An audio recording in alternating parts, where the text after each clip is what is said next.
আজকে টিকটকের নামে ভাই আপনার ঘরের যুবকী মেয়ে নাচতেছে টিকটকের মধ্যে, আপনি বাবা হয়ে আপনার মতো কুলাঙ্গার পৃথিবীতে আর কেউ, কথা বলেন ঠিক কিনা?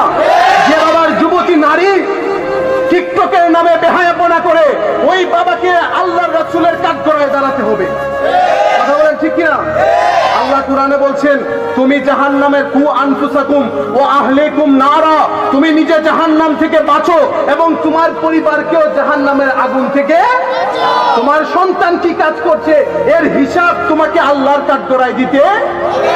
আল্লাহ রাসূল বলেছেন, কোন পুরুষের ছেলে মেয়ে যদি প্রাপ্তবয়স্ক হয়, তাকে যদি বিয়ের ব্যবস্থা না করে, ওই মেয়ে ছেলে যদি জিনা করে, ব্যভিচার করে, গুনাহ করে, তাহলে এর পুরো দায়ভার তার বাবার কাঁধে যেতে হবে, কথা বলেন ঠিক কিনা? আজকে যে বাবারা আমার কথা শুনছেন, আপনাদের ছেলেরা ফোনের মধ্যে কি করতেছে একটু খোঁজ নেন। আপনার মেয়ে যে নাচতেছে রাস্তায় দাঁড়িয়ে দাঁড়িয়ে লেন লাইনে, আপনার সেই খবর? আপনার ছেলে যে আজকে গাঞ্জা খাচ্ছে, আপনার ছেলে যে আজকে রাস্তাঘাটে সিগারেট খাচ্ছে, নেশাগ্রস্ত হয়ে ধ্বংস হচ্ছে, এর জন্য একমাত্র আপনি দায়ী, কথা বলেন ঠিক কিনা?